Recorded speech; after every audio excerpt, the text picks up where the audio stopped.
It has been 11 days since the devastating quake, tsunami, and start of the nuclear crisis in Japan, and still investors and economists have few hard numbers to work with. But the insurance industry is coming to grips with the situation, and that's where we're starting to see a few surprises. Here with an update on how the quake will affect insurers and their clients worldwide is Bill Eyre. Bill is a managing director at Towers Watson, where he runs the reinsurance brokerage. Bill, when I talk about surprises, I'm talking about the loss estimates that we're beginning to get. AIG says it's only going to cost $700 million. Swiss Re yesterday said it's going to cost $1.2 billion. You talk to these reinsurance companies every day. You're the critical role player between reinsurers and their clients. Are you getting the sense as well that maybe we aren't going to hit that $35 billion estimate for insurance losses? Well, good morning, Eric, and thanks for having me on the show. I would say that the losses is a wide range at the moment. I would say the loss estimates for non-Japanese insurers and reinsurers is going to be somewhere between $15 and $25 billion of insured losses. So maybe a bit lower than some of the initial estimates, because people were talking about 35, maybe even as high as 50 billion, approaching the sort of the worst case Katrina-like scenario. There's all kinds of numbers out there. I think what one has to separate is the Japanese insurers and the Japanese government, which is insuring a lot of the agricultural facilities as well as the nuclear plants too. So I think the loss for non-Japanese insurers and reinsurers should be around 15 to 25 billion. But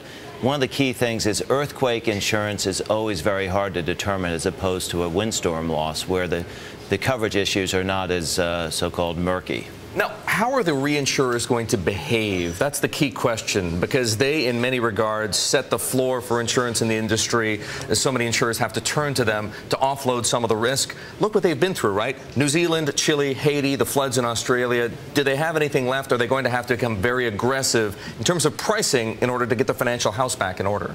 Yeah, looking back in 2010, the losses for non-U.S. catastrophes was around $20 billion. The first quarter is somewhere between 10 and 15 billion. As we know, there was a second earthquake in New Zealand, Australian floods, and with the Japanese loss, the reinsurers have basically used up their entire budget for catastrophes. And again, we're moving into the U.S. wind season, which is probably the most severe exposure that they face. Yeah, hurricanes coming up as of June the 1st, or at least the official season. The insurance brokers like yourselves run all kinds of models trying to help the industry get a handle on pricing. Give us some estimates. What do you think is going to happen to insurance pricing, ultimately borne by corporate America this year?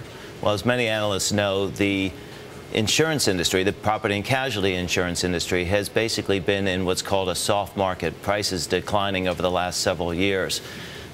With these type of losses taking place, we anticipate the reinsurers at June 1st, when a lot of Florida companies had their programs come up, and on July 1st, that prices in the U.S. should move up somewhere maybe between 5 and 15%, as compared to just this past January 1st, where prices were probably down 5 to 10%.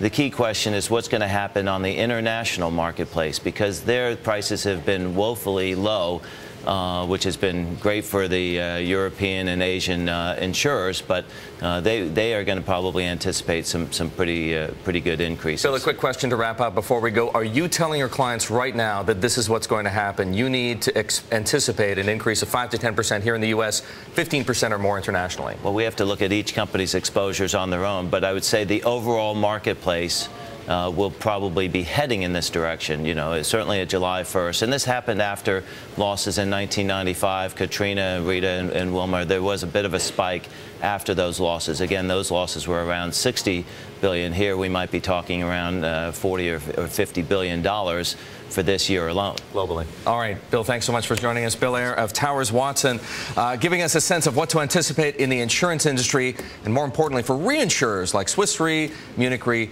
and the like.